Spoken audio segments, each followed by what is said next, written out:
This program contains adult content. Is there a God? Big atheist. Really? What am I, an idiot? Come on. That yes, it would be nice if you could throw your sins and your responsibilities on someone else. But it's not true. It looks like far-left lunacy. I don't believe that it's true that religion is moral or ethical. You don't need to follow anybody!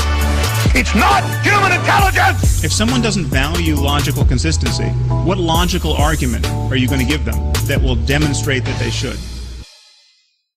Welcome to the Godless Rebelution. Today is Tuesday, October 30th. All Hallows Eve. That's 31. 31. Jesus.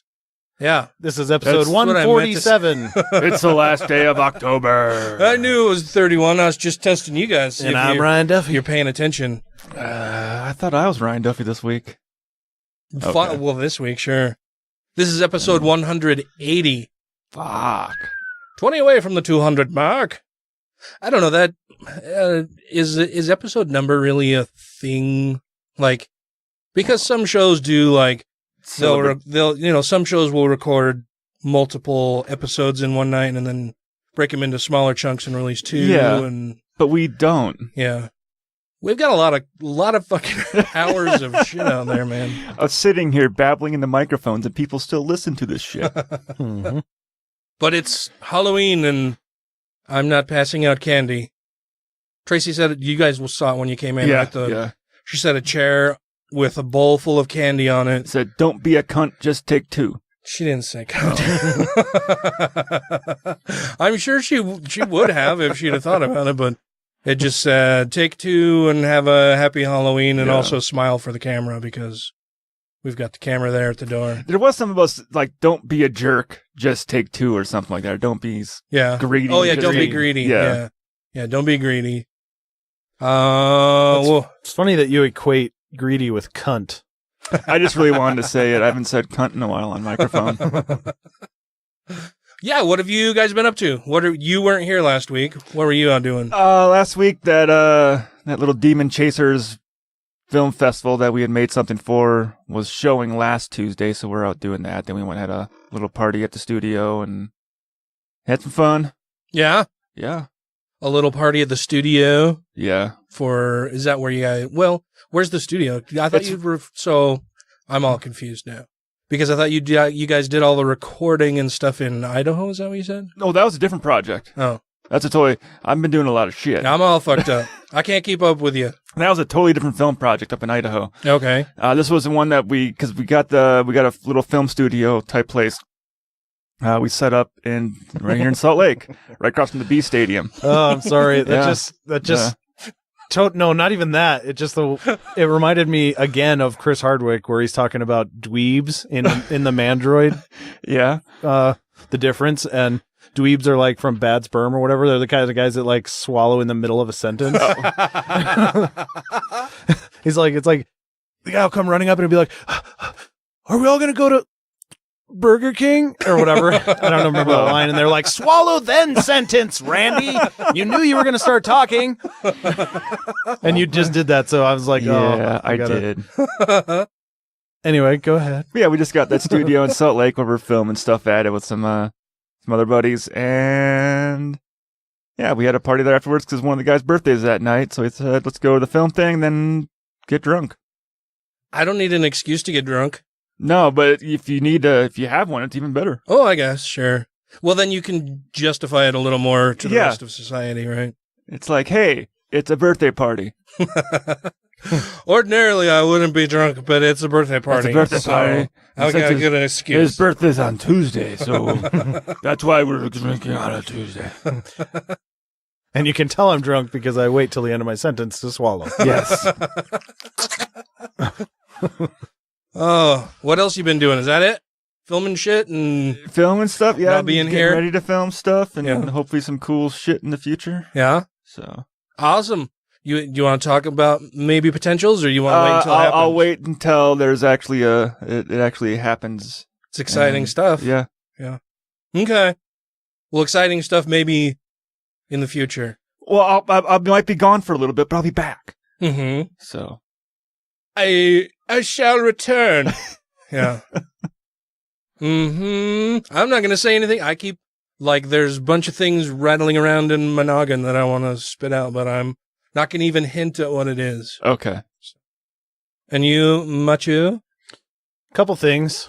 Oh, yes! Yay! All right, what? Swallow. First, I want to refer to last week's incident regarding this situation. Where This situation, the same as now, where you asked or didn't ask. Yeah. I don't usually have a problem with finding the words per se. It's usually an issue of tone or attitude. Yeah. So, it didn't come across clearly because I haven't re-listened to it, but I've thought about it again. And it sounded awful finger waggy, if I remember right. What? About don't do that again kind of thing, right? Like I'm just really telling you. But that wasn't what I was thinking. I don't know what you're talking About asking me how my week went. That I shouldn't ask you, or that Clearly, this was a huge deal in your mind as well. Okay. Anyway, I just, in my memory, it was like, man, I kind of came out hard on Dan not asking me about that. Like, don't ever do that again, I think I said. But what I meant was... I don't remember any of that. Okay. Well, it was late in the show. You were probably drunk. Probably. But what I meant was, don't worry about feeling pressure to ask me every week about my week, because I'm not going to care most of the time. It just happened to be that this time I'm like, oh, I can use this little weird thing that I went to church for that little part at the beginning when I never have an answer for. So you had already worked up an answer, anticipating Dan to ask, how was your week? And Dan didn't ask you how your week was the one time you came with a story. Yeah, right. Fuck you, Dan. Right. And so I was just saying, insensitive. and so no. But what I just was being clear that just because I brought something this week doesn't mean that I'm going to be prepared every week, because usually I don't want to talk about my week. Yeah.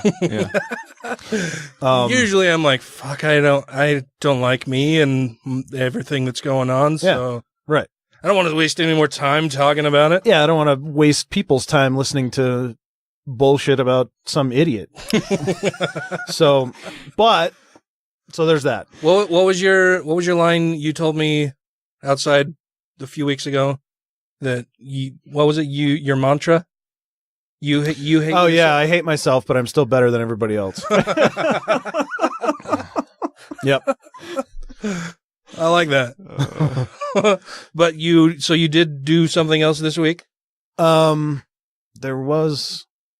think there was something, but it doesn't matter now. Niners picked up a quarterback. Oh, yeah? Traded for Patriots Jimmy Garoppolo. So that'll be interesting. He's very good. And the Dolphins traded Jay Ajayi to the Eagles. Did you see that Kaepernick filed a lawsuit? I did see that. Mm-hmm. It's going to be interesting. Yeah. He also has a collusion lawsuit. There's two major collusion lawsuits happening. Indeed. We'll be talking about the Orange Menace and his cronies. I hope Kaepernick can get something done that way, because it seems obvious to me and very many other people who pay attention. But proving intent is going to be tough. I had actually wondered if the Packers would have picked him up, but then he filed that lawsuit, which makes it not as easy to pick him up. How does it make it not as easy? Well, because then I don't know if he's not going to be like, well, you're only picking me up because I filed a lawsuit against the NFL, so they're only making you get me now.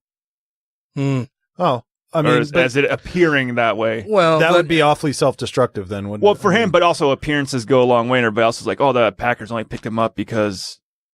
Well, then all they'd have to say is, no, it's because he's a good fucking quarterback. Because he's better than Hundley. Yeah. I'm going to give him a chance. Rodgers sucked when he first started. You have no choice. You have no choice. Yeah, but Rodgers sucked when he first started too. I guess I'll let him play for my team. His first year in the NFL wasn't that stellar. Like when he had to first come in. Rodgers? Yeah. It took him a while to get his footing in there and get used to that starting position. And then once he got comfortable with that starting position, he started doing good. I think you're spoiled because you went from Favre to Rodgers back to back. I think what you're looking at is a quarterback that came in that was above average and then went to stellar. And you were like, meh. Well, what you think Hundley can do the same? I mean, he's got the same pedigree of training. I don't think so. Probably I don't think not. so. Well, Packers pick good quarterbacks. That's all. Well, the last two anyway. Well, and I mean, they've had a lot of great quarterbacks. I mean, Bart Starr. Bart Starr, arguably like the greatest quarterback ever. No, not I'll arguable. take that. It's not arguable. It's the truth. Ask a boomer; they'll tell you. Yeah. We have some listener feedback to feedback on. Oh, feedback. I guess it's the feedback. Feedback.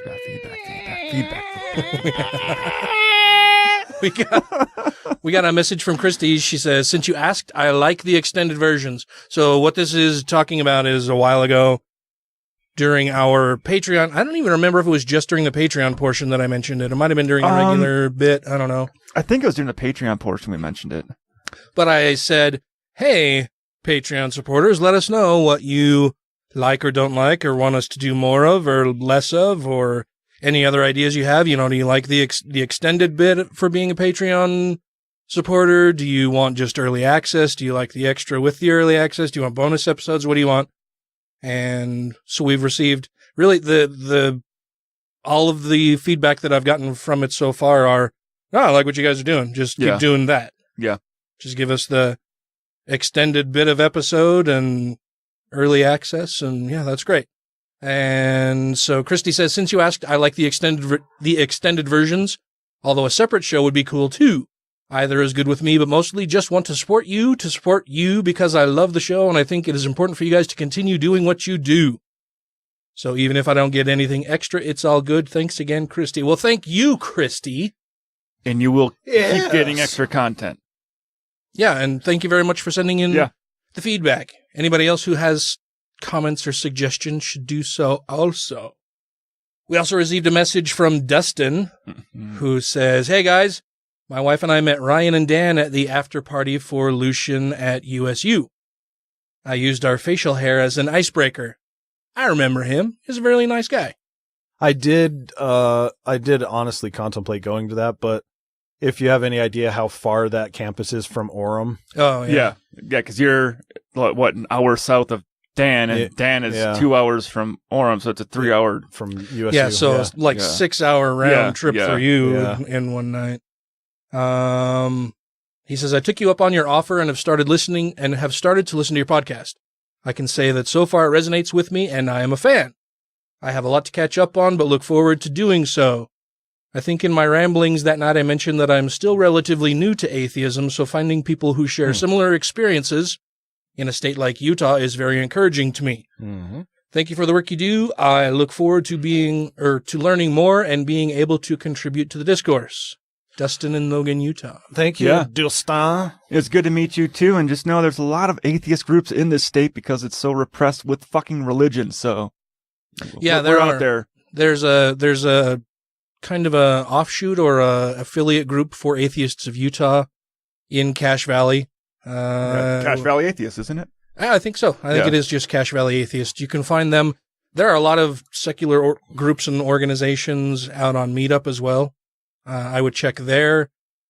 You can look at the Atheists of Utah website, at the American Atheists website. It lists a whole bunch of secular organizations, atheist organizations that you can become a member of and go to their events and stuff.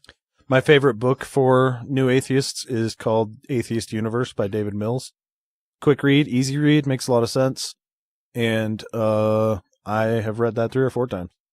It's just a good one to go through. You've mentioned it several times, and I haven't, but I haven't read it yet. Yeah, it's a good one. I'll need to get to it. And it may be the case that that's just one that really kind of connected for me and the questions I was having at that moment, but I don't know. We'll see. I think it's a good one to recommend. It's easy to understand. It's not over your head or way too in depth. Yeah, a good atheism 101 kind of book. Yeah. Make some good arguments and some interesting points. That's the one that first got me thinking about the real problems with the idea of hell. Mm-hmm. So I think you even mentioned that one when Dave Silverman was in the studio with us. I probably did. I think you said that either one of the 2 books, I think you told him that his book was maybe the second most marked up one that you had next to Atheist Universe. Yeah. that seems right. Yeah. We got a message from a listener who wishes to remain anonymous, at least for now. It's a bit of a story, so strap in and listen for a moment. Listener sent us a message and it says, okay, I have a story/question that you guys might enjoy as it relates heavily to closeted gay men who are members of the LDS Church. And as all three of us are Mormon gaymen. Mormon gaymen in the church active members. Well, that's how you get more gay men. Well, I think probably he was referring to the fact that we're very much in support of the LGBTQ community. Yeah, sure. Yeah, sure. And live in a heavily populated Mormon state. Yeah, live in a Mormon state, have had, I'm formerly Mormon, Matt's formerly Mormon. We've had a bunch of guests on the show who are formerly Mormon and or members of the quilt bag community. But he says, at a party on Friday, I was formally introduced to a young couple, ages 20 and 21, and I instantly burst into laughter upon the realization that I've slept with the guy several times. His wife never figured out why I was laughing, and I left said party early in order to avoid any questions. Fast forward to this morning, and I received a call from said guy thanking me for not outing him. Mm-hmm. As we were talking, I told him, I think it's best if we cut all ties, at which point he started crying. After we talked more, he told me that he was A, married when it happened, B, that marriage took place in the temple, and that C, his wife is currently 3 months pregnant.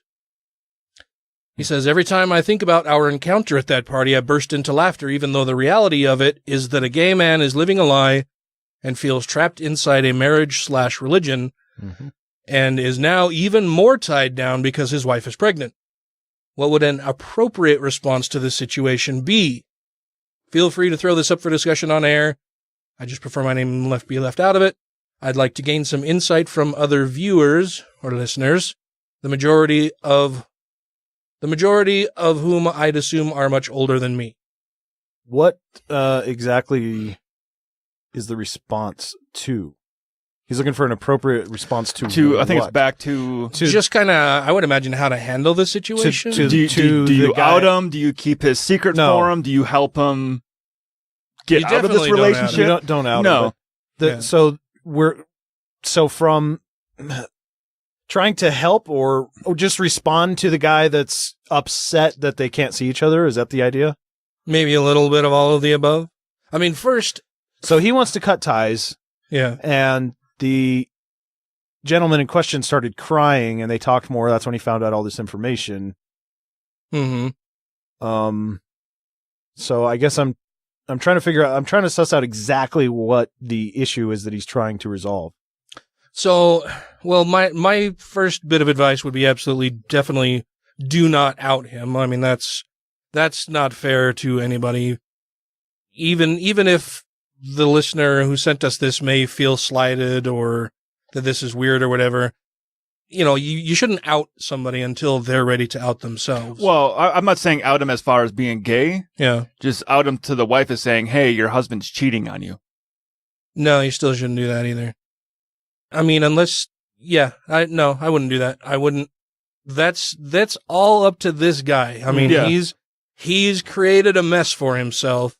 And he needs to figure some shit out. If the listener wants to be there for him as a form of support, that's fine. But don't allow him to take advantage of you. Don't allow him to just use you as a crutch and a fuck buddy, unless that's what you're into. I mean, if that's all you're looking for, then fine. But I don't know. I have this really, really high bar for avoiding drama as much as possible. So I choose to not engage in it as much as possible. And would just say, get your distance away from the whole situation. Like, tell the guy, look, I like you, whatever. I got the impression that this was just a casual relationship kind of thing. Yeah.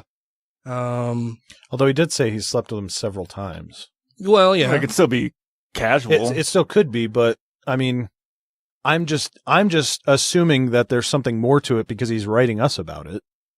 Yeah, well, I think the reason he contacted us about it is because of the religious angle. The guy is, he's married in the temple, very young, having an not just an extramarital affair, but a gay extramarital affair, and still married And the to this woman that he married in the temple, and now she's pregnant, and the guy apparently is just feeling stuck. But, dude, this is all a quicksand swamp of his own creation. Like, he did not have to do these things.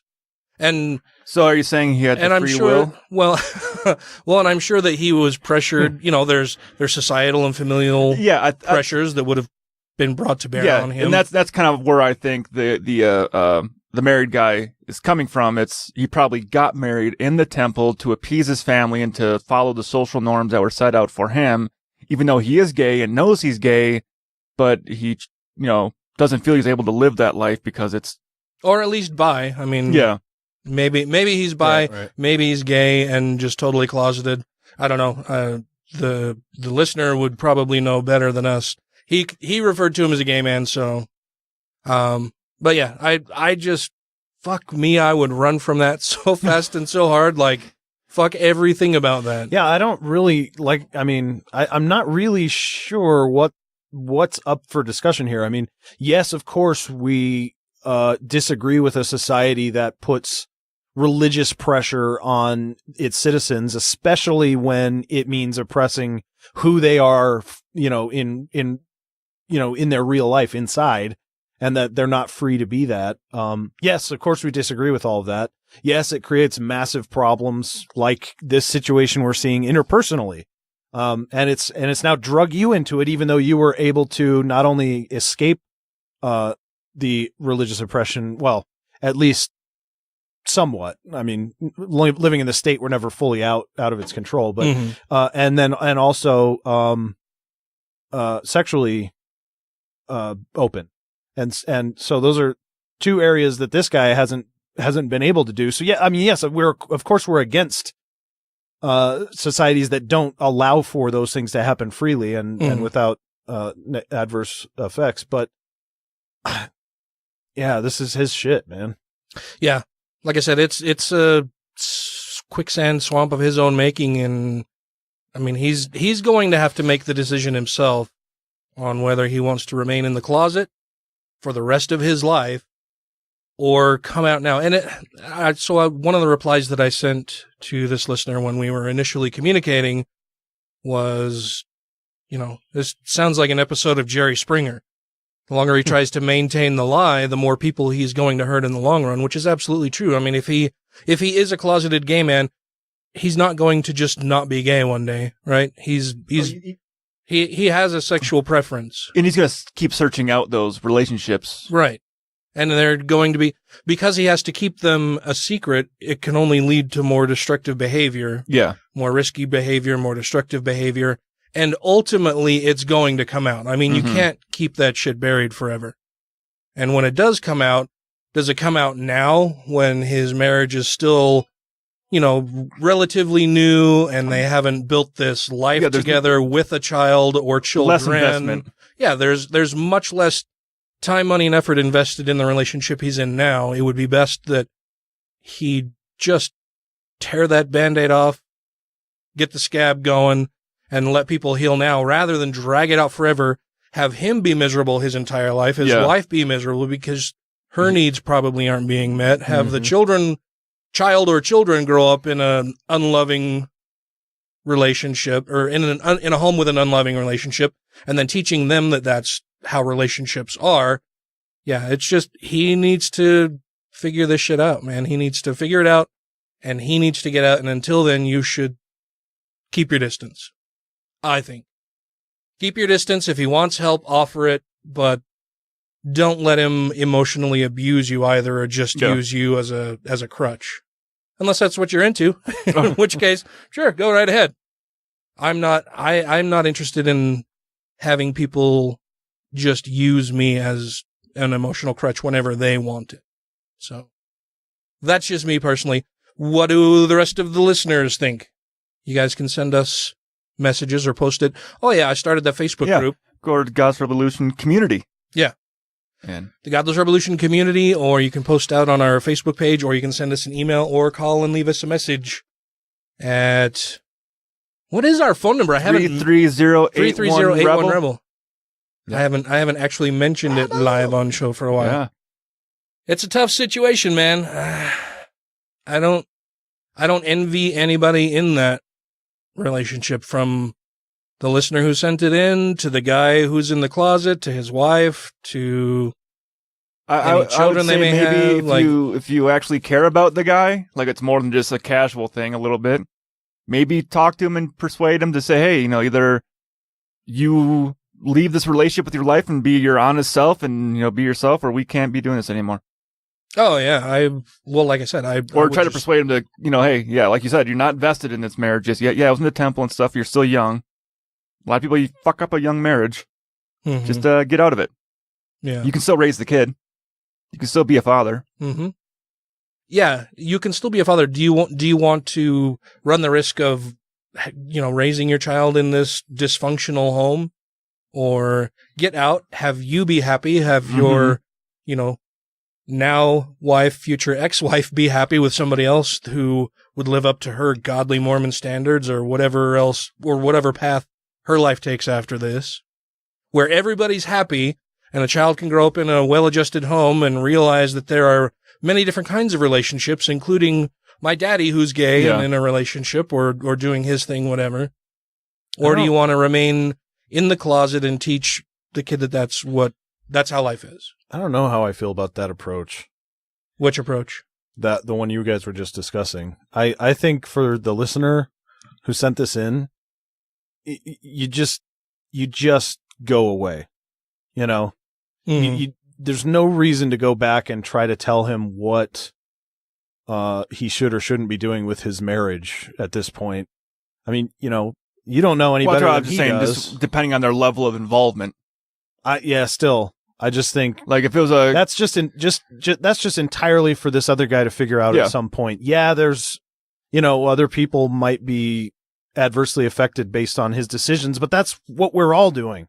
We're all fucking up and screwing other people's lives up, and it's just I just can't see a way to justify telling the listener to go back into that, talk to the guy, and try to persuade him to get divorced. I don't see. Oh yeah, well, I don't think that's what I was advocating. Maybe Ryan was, but I'm just saying, if you're close, like if it was a close friend of mine and I saw he was a closeted gay man, I'd be like, no, I'm gonna talk to you. Like, just fucking be yourself. Yeah.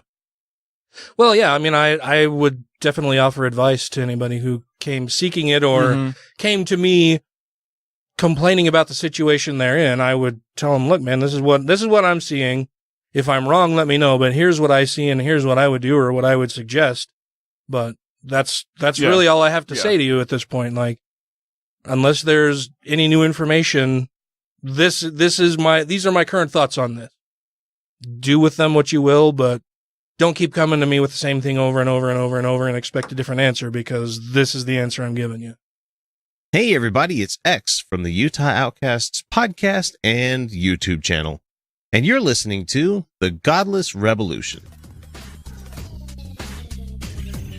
Please stand by. The Godless Rebelution will continue in a moment.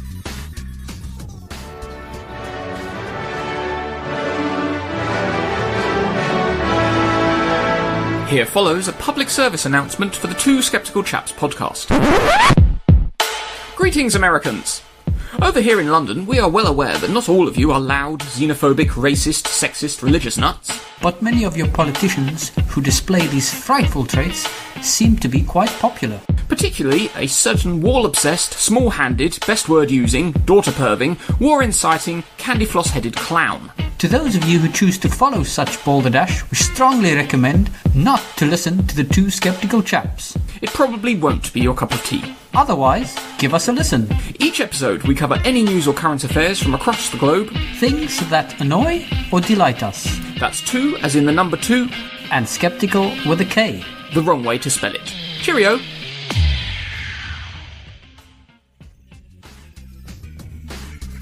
Thanks for listening. Now back to the show.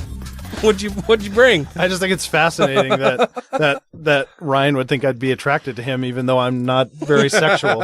Yeah, but this mustache? Oh, yeah. Who can resist that fucking curly thing? No one. Fair enough.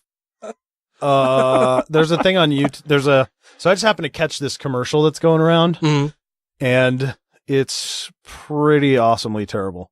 Okay. It's for a new cell company that's out. Is it that maybe she could be a ninja? No. Oh, okay. Worse or better? I don't know. What are you talking about? The video. The racist that ninja racist lady. That racist chick. Maybe I could be a ninja. Yeah, ninja. Right. I no. am ninja. It's worse in some ways. Yeah. Is it cringeworthy? It's just so fucking frustrating. Oh, okay. But it's called Patriot Mobile, and you should pull it up. Are you talking like Patriot Mobile, like for your phone? Like there's Credo Mobile, and now there's Patriot Mobile? I don't know. Tommy Laren's how someone like posted the thing with her like best Halloween costume ever or whatever, and she's adorned in different parts of the American flag all over her clothes. And everybody now is harassing her because they had to point out like, hey, you made fun of people or hit people for kneeling for the national anthem, right? For breaking flag code, and now you're wearing it, which is actually breaks the flag code. Dude, I'm looking at this website. Oh, it has the tragedy dry humping whore. Yep. Dana Loesch herself. I also have a major problem with all of these tragedy dry humping whores. Who's made that stupid commercial where she's basically said to kill all liberals. Just go to YouTube and watch the commercial. Go to YouTube or and watch it might the be on commercial. here. Well, the whole thing is just littered with fucking go. stars and American flags, Which and is also guns. against flag etiquette. You're not supposed to advertise with the flag. So here's Finally, a cell phone as patriotic as you are. Does your hard-earned money fight to protect your American values?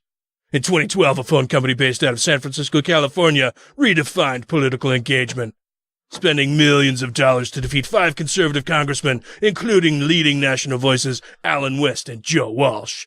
This wake-up call highlighted the need for a conservative response, and fast.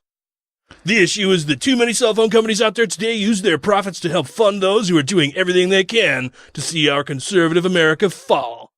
Each dollar spent with these companies is a dollar that could be spent protecting what matters most. Here at Patriot Mobile, we believe that everyone should have the right to dictate how their hard-earned money is spent. Every dollar that comes through Patriot Mobile goes on to help fund an American organization focused on principles such as family values, honoring our veterans, or helping out first responders. Up to 5%. Like, oh, how nice of you. And the funny thing is, like, conservatives don't honor vets. No. And not even up to 5%. No. And when they talk about first responders, what they mean is cops. Yeah, they ain't gonna give shit to us firefighters. Or EMT. You never hear them mention EMT ever. Yeah. Sometimes it's police and fire. Yeah. But usually it's police, and it's never police, fire, and EMS or EMT. It never happens. It's either one or the two. So this is their commercial out on the YouTubes. Remember when America stood for things like honor, freedom, personal responsibility, and faith? Today, those American values are deliberately drowned out by liberal corporate agendas. Behind So that looks kind of like Hillary Clinton. That looks like Harry Reid. Yep. Oh, it's got to be Harry Reid because they fucking, oh my God, they even fucked up his eye. They gave him the black eye, yeah. Oh, man. And his button is awesome.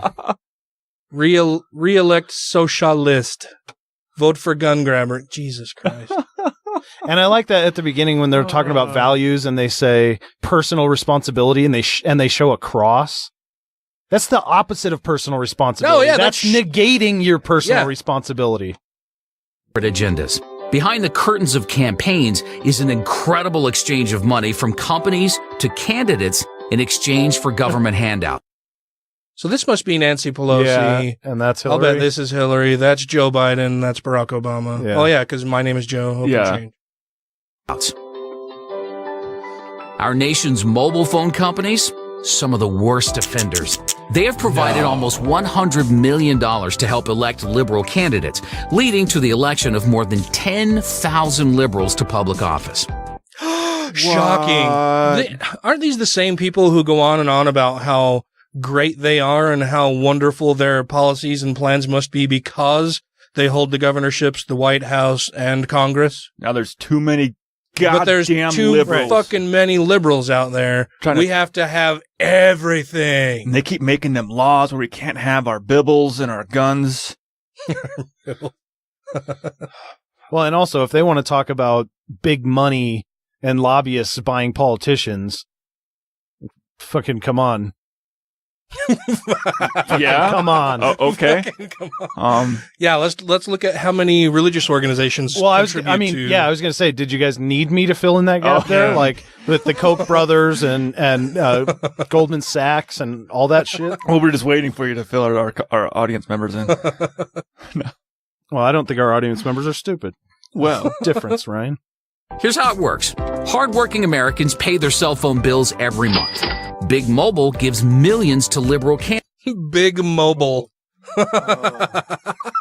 It's like they just got a really big bus and they're mobile. There's Big Pharma, Big Mobile, Big Government. Big conservative. Candidates.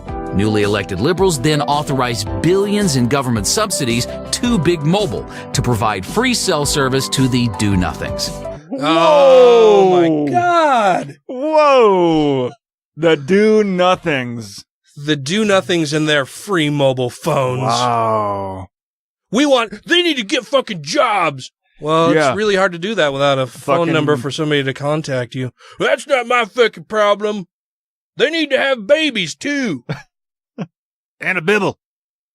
Who then vote for more liberals because free stuff. Oh, my God. Fuck me. Yeah, because everybody loves living in squalor, right? I mean, if I had a choice, that's what I'd fucking want. I'd want to live on the government dole, barely fucking scraping by, and having assholes look down on me my entire life. That's exactly what I want to fucking do. So, what do hardworking Americans get? Higher tax bills, bigger government, trampled values, and shredded constitutional rights. I don't understand how they can get things so fucking twisted. Yeah. So fucking twisted around. They don't worry about all of the money that we spend on defense. No. All of that's just how many billions and trillions of dollars do we spend on that? That's 60% of our federal budget. And you know, that's not big government. And also, most of the people in the category of their so-called do-nothings are white Republicans. Mm-hmm. So I don't know what, they continue to vote for liberals because they get free stuff. No, they vote Republican. And then can't figure out why they don't get free stuff anymore. Yeah. Rights. Every text message, status update, and phone call is helping to support those mobile companies who are working against your own values. It's time. And this is fucking bullshit, too, because I know for a fact that all of the major telephone companies contribute to both political parties. Yeah. Mm-hmm. They contribute to both. So that whole thing, that's all fucking nonsense. That's bullshit. Which they're saying big mobile as if the mobile companies are one single entity. Oh, of course. They have to be able to point to one big bad thing. Yeah. They have to lump it all together. That's bad. Yep. Instead of being like, well, AT&T or Verizon or Sprint or which one? It's like, no, well, which one are you talking about? Yeah, they hate nuance. Time to fight back. It's time to stop supporting their liberal agenda and start supporting your values. It's time to fight funding with funding. Introducing Patriot Mobile. And again, there's a guy wearing a t-shirt with a flag on it and a woman with a cross hanging out of her shirt. So, fuck anybody Obviously white people, too. Yeah. Fuck anybody who's not a Christian and who doesn't worship the flag also. All of you Muslims need not apply. You Jews need not apply. Hindus. Atheists. Mormons. Yep, that's probably true. None of you need apply for Patriot Mobile. We don't want your business. Patriot Mobile is the only mobile company created by conservatives for conservatives, pledging to only support conservative groups and candidates. Wait, are they creating a safe space? Oh, and the other bit of this is the Patriot Mobile didn't create their own fucking phone network. No. They're using, I want to find out which phone network they're actually using. Are they using AT&T's network? Are they using Verizon's network? Which, at the same time, if they're using that network, they They're got to paying pay money to those people, right. to use that network. So. And they just tried to slip it by. It's made by conservatives for conservatives, and they pledge to only support conservatives candidates. You're fucking big mobile, buddy. You're big mobile. You're putting in your guys. Mm-hmm. Patriot Mobile's premium coast-to-coast mobile network has super fast data and crystal clear voice. Access Looks like to all Verizon. the same phones you love at prices less than your current liberal-leaning phone company. Oh. Best of all, Patriot Mobile gives up to 5% of each phone bill to conservative groups and candidates that support your values.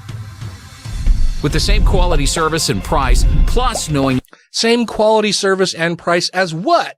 Yeah. As what? He keeps saying the same as. It's the same as what? You know what it probably is? It's probably those Go phones that Verizon lets you get without being on a contract with them. Or AT&T, whichever one it is. I don't know. But I am curious to know which network they're using.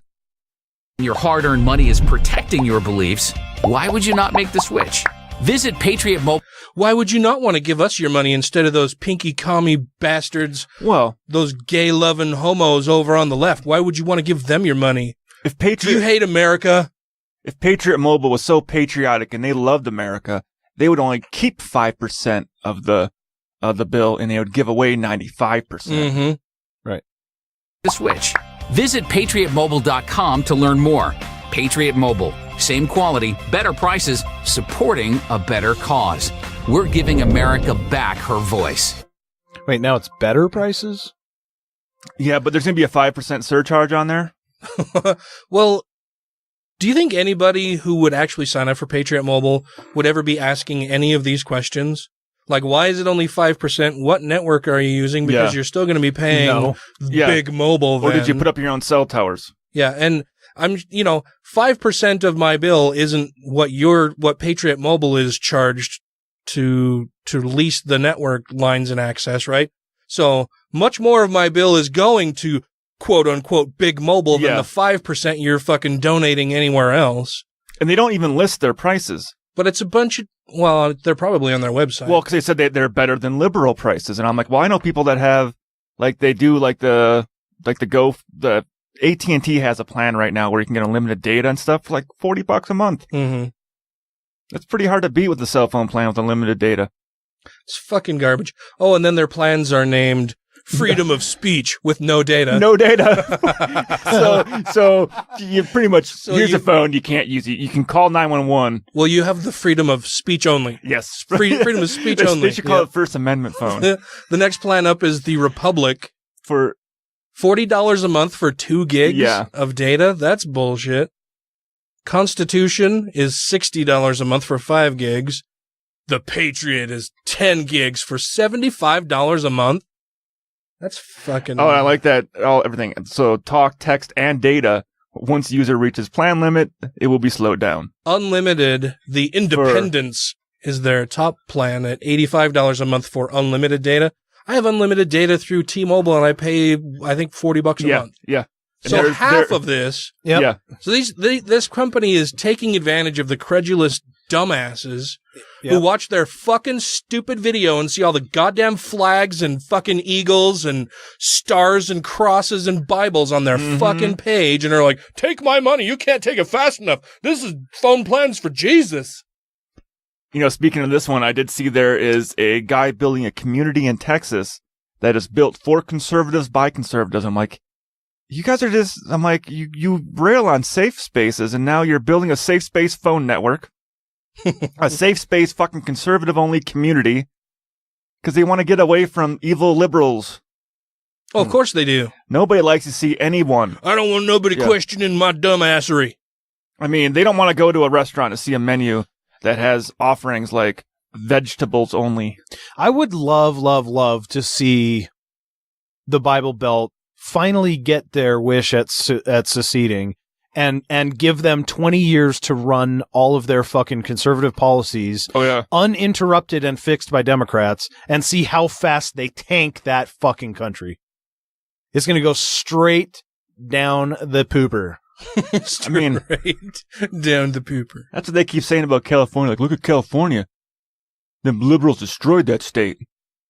The state in our country that has a better budget and that's what it's like. I'm like, and finances than many other countries combined. And but GDP. And but Michigan's got a liberal mayor too. And look what happened to Detroit. What happened to Detroit? Their water was. They got wiped out by Republican policies that killed industry. It was because they had jobs overseas. But if they want to talk data, that you can't do it. I mean, you talk about, what are the worst education states in the country? All of them are Republican states, and most of them are in the South. And besides Utah, which is the worst. The worst what? It's education state. It's 25th. I thought we were like closer to 50th for education. No, that's Alabama, Mississippi, Georgia, Florida, I think it probably looks Texas. I think it probably depends on what you're looking at. West if you're looking Virginia. at money spent per pupil, maybe that's what it was for. Yeah, Utah's right near the bottom as far as money spent per pupil, but our outcomes are better. Money taken in taxes that's supposed to go to education. Who knows what the fuck it goes to, because Utah is one of the highest in taking taxes for education, and it's still 25th. The fuck are you doing with it? Gotta build new schools, or not, because they're also fucking overcrowded. It doesn't, Just put trailers outside. Fucking people need to stop having so many goddamned kids, man. Yeah, it's not the people coming here from California that's fucking this state up. It's all the fucking Mormons having 20 kids. The kids don't leave. They don't go outside the bubble. They're all staying right here. Yeah. So that was fun. How did you hear about that? He was looking for a new cell phone. It just popped up on YouTube as a sponsored commercial. Oh, really?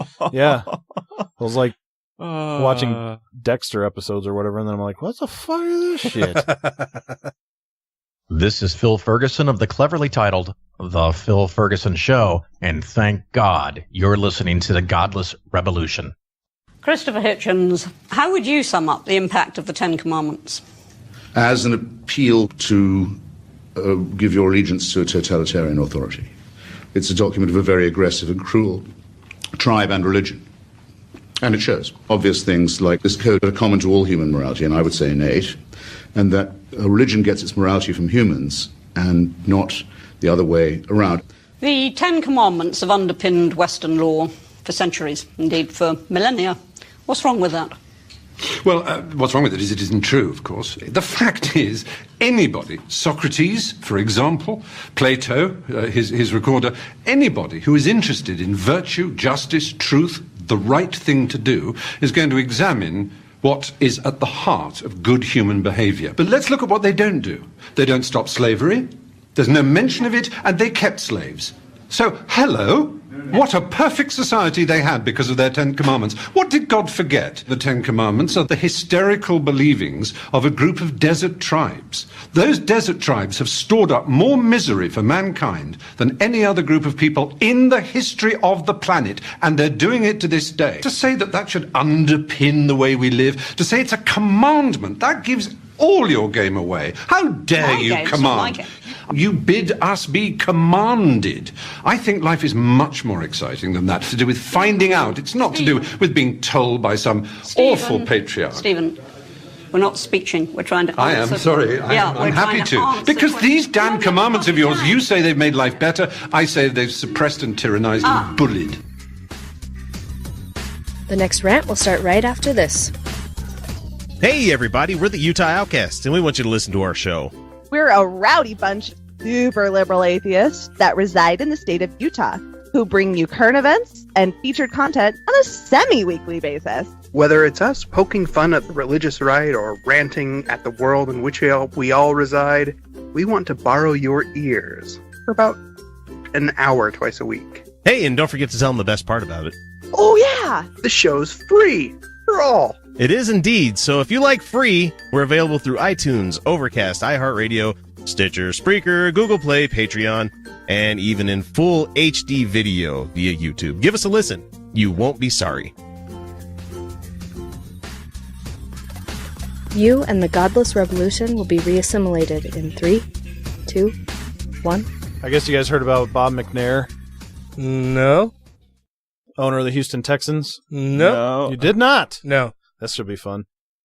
Houston Texans players wanted to walk out Friday in the wake of team owner Bob McNair comparing NFL player protests to inmates running the prison. What an asshole. He clearly doesn't give a shit about his fucking players. Right. Star wide receiver DeAndre Hopkins took a personal day Friday, and he does have some leverage because he's the star player. He's the franchise guy that they've built the team around. However, his absence was actually related to McNair's comments, a source told ESPN's Adam Schefter. McNair has since apologized for his comments, which came at the recent league meetings, saying he didn't mean them literally. So what did he mean? Well, because we know they're literally not prisoners. Right. So there is a phrase, a cliche that's the inmates are running the asylum. Yeah.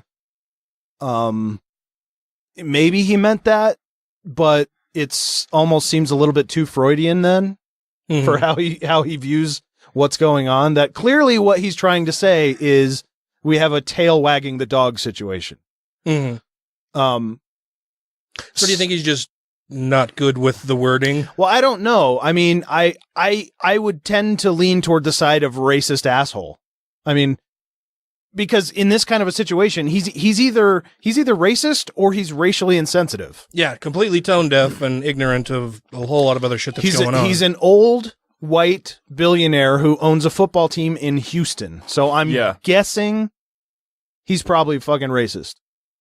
But yeah, seems a safe bet. Either way, you're right though. I mean, the way he views his position versus the players' positions is that, like, you know, inmate versus warden.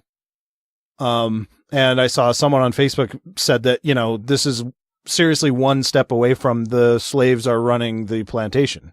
Oh yeah. That'd be, if you would have said that, that would have been. Well, of course that, but it is one step away from that, especially when you factor in the war on drugs and the disproportional rates at which, you know, we imprison black males and, you know, really the extension of Jim Crow and all that, this whole vast prison system. And so using that as your metaphor is one step away. It is. Well, and like you said, he's got to be either racist or really fucking ignorant about everything else that's going on and insensitive to it. Like, it just doesn't fucking matter to him. You know, that doesn't affect his bottom line, but players doing whatever else and having people say they're going to boycott the NFL and they're going to boycott teams and they're going to do this and that, then that would affect his bottom line, and that's all he really cares about. And the big reason why I'm not willing to give him the benefit of the doubt on it is because his attitude is coming through in that statement no matter how he meant it. And that is, I don't fucking care what they're protesting for. They don't run the show. I do. Yeah. That's what he's saying. And well, we already know the NFL doesn't care about their players.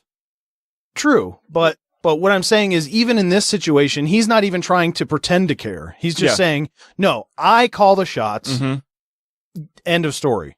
And he did it in, not only is he saying an insensitive thing, but he phrased it in an insensitive way. Yeah. Well, and it doesn't, so to his mind, it doesn't matter what they're protesting for or why. They just need to stop. And there's no way that they could ever protest in a way that would be deemed acceptable. Because it doesn't fucking matter to him what they're protesting. Right. Yep.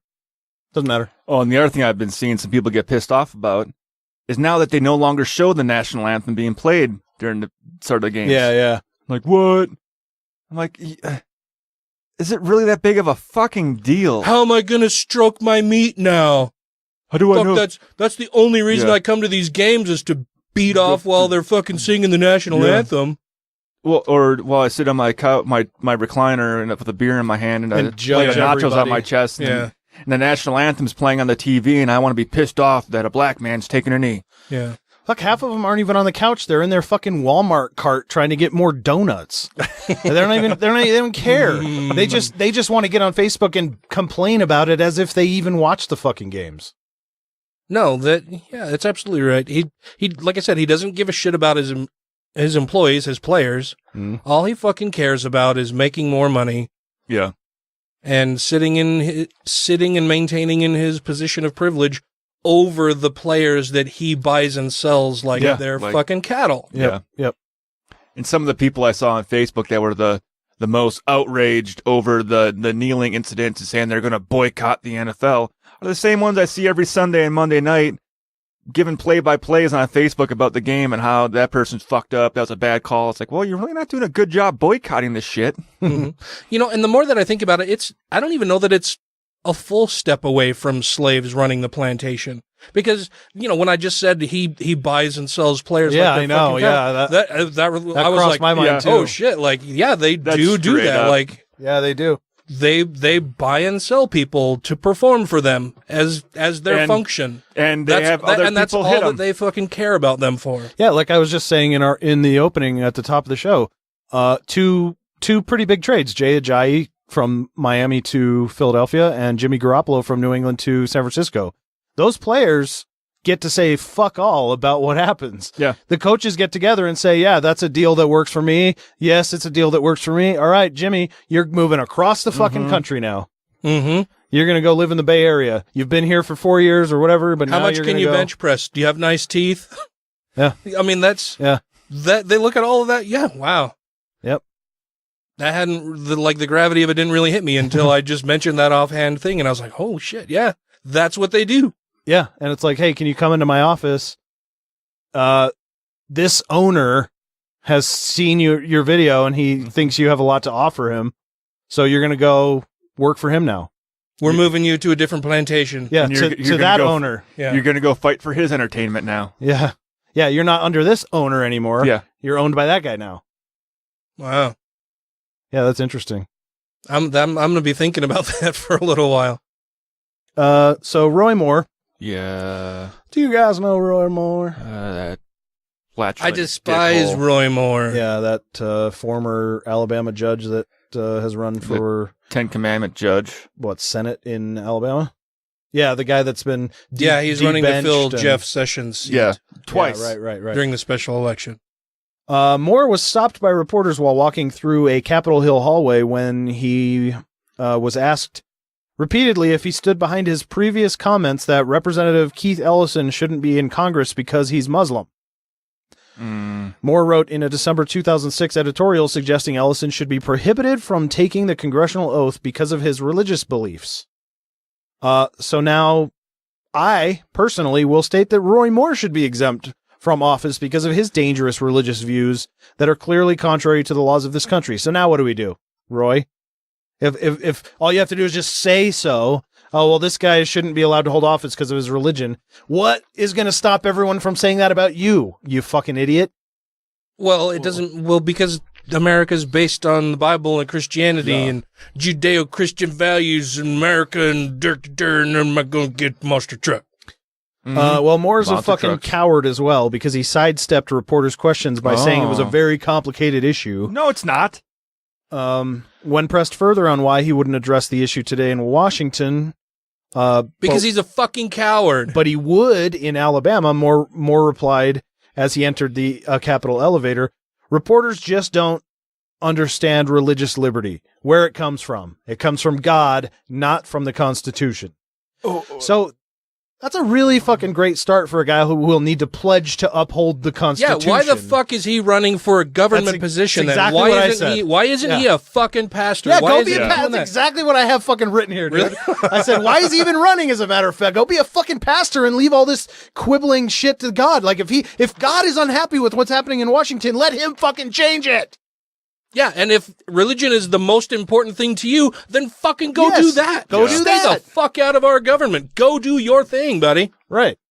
I mean, there is one other way I would say that Roy Moore could be a senator that would, if he could get Jesus to come down directly and tell us all that is exactly what he wants to do. Yes.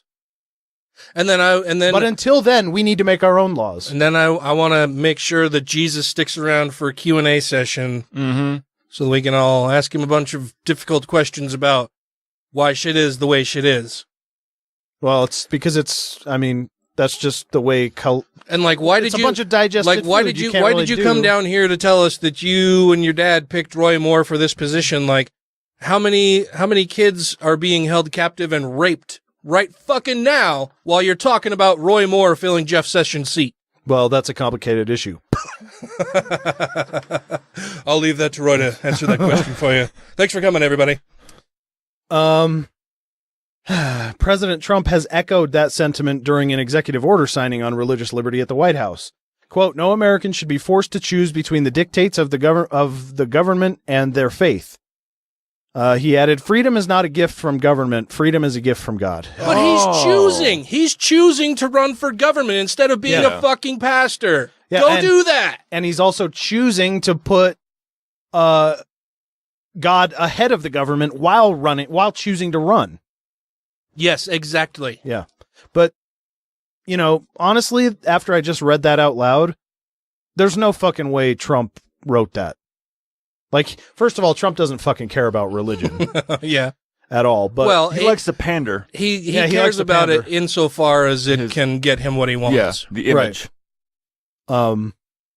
But there's no way, like, I'll read it again. This is actually a quote from what Trump said. No American should be forced to choose between the dictates of the government and their faith. There's no fucking way he wrote that. No, he doesn't know what the word dictates mean unless it's related to a dictator. Pence probably or a wrote picture. that. And then he's thinking that it's a potato shaped like a penis. Yeah. Dictators.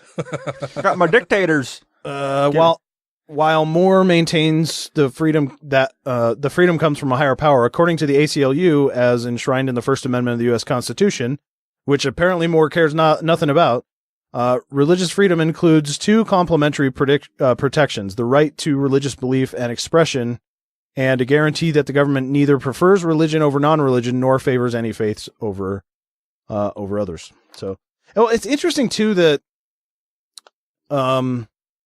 if Roy Moore is going to take that position, then why not just abolish the Constitution altogether? Yeah, why even have? Why do we have a separate document for our government? Why don't we just go off biblical principles? And why would the Republicans want to suck the Constitution dick so hard and the Jesus dick when they so clearly contradict each other? Mm-hmm. Like, how can you be the party that holds to both of those in that way? Like, I mean, obviously, I know they don't know what either one of those documents means, the Bible or the Constitution. No one's ever said that a party of making sense. Well, I think they would say that it is, but it's perfectly aligned with God's will. Well, I guess the honest answer would probably be because a lot of them say that God wrote the Constitution. Yeah, I suppose. It's divinely inspired. Yep. It's the word of God. Just for a different time. It was when...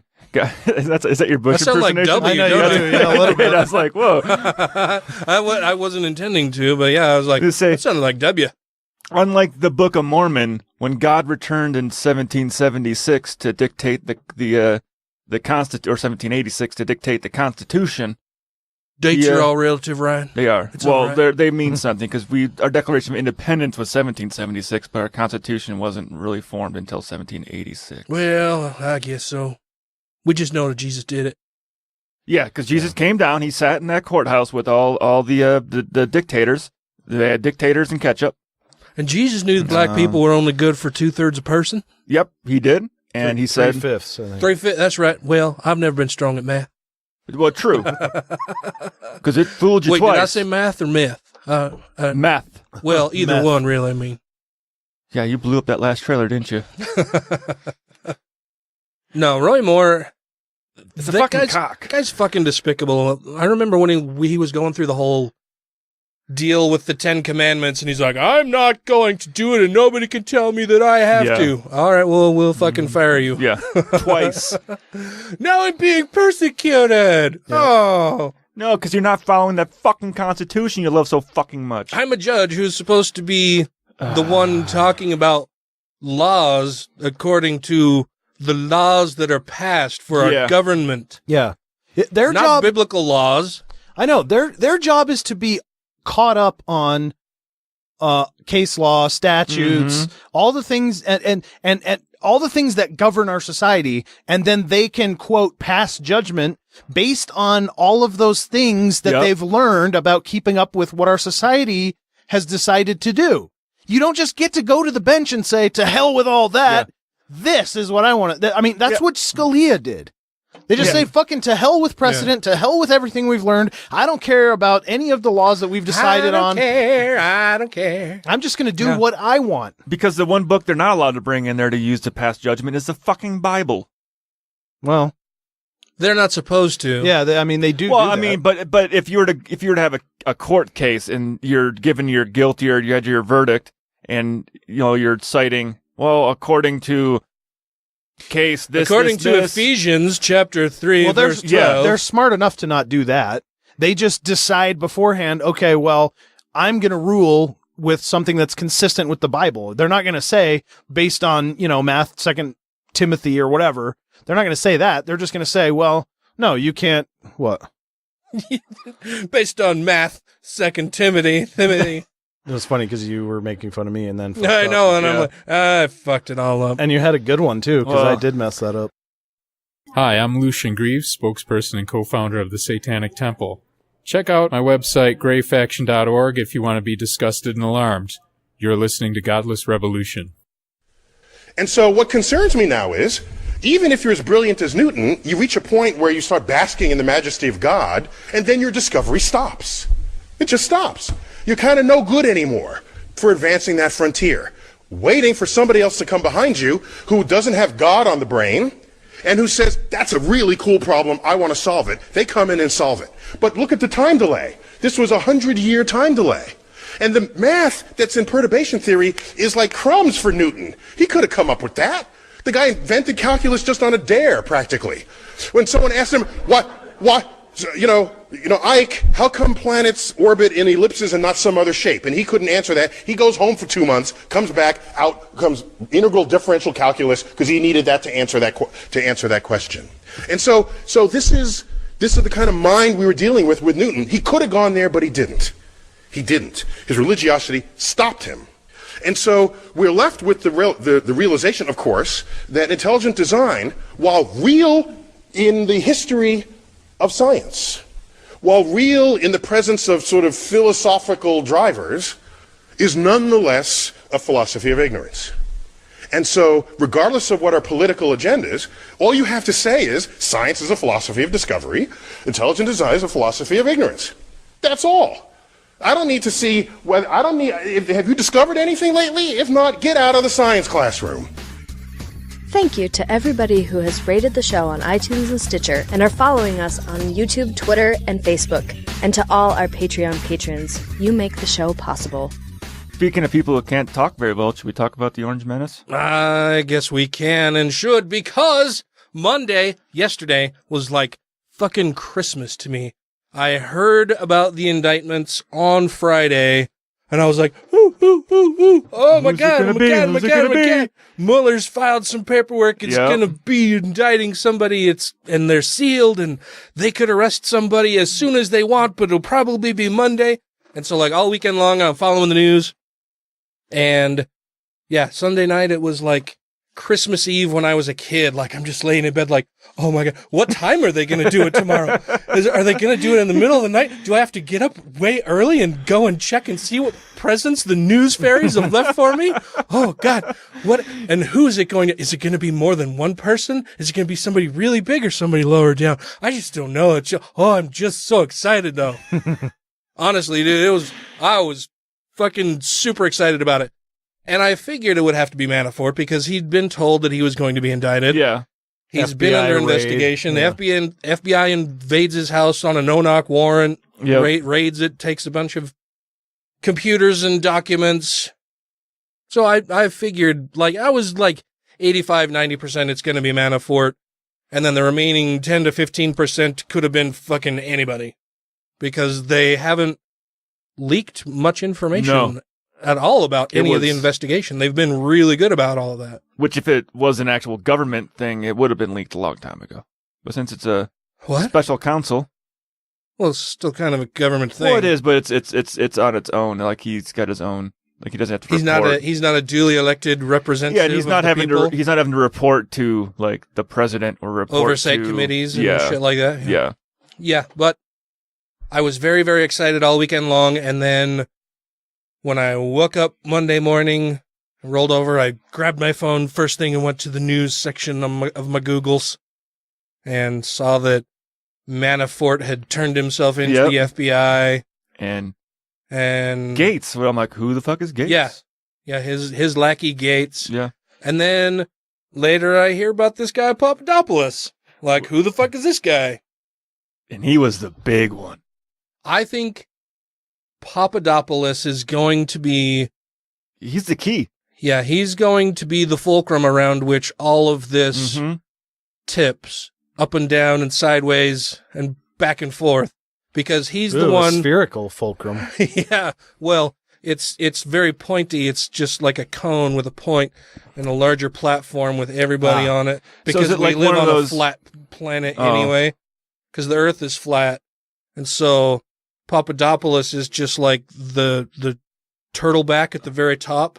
I thought you were describing some sort of conical trucker dildo. Because it's turtles all the way down, and the top turtle is Papadopoulos. Okay. Are there two Ryans in here tonight? No, I understood that completely. I know. Yeah. So you two are Ryan tonight. Ooh, should his name be Topadopoulos? Papadopoulos. The top turtle. Then that sounds he's on top of Dad. Yeah, but we can turn it into a kid's story. Papadopoulos. Yeah, Papadopoulos, the turtle on the top. All right, I'll see you guys next week.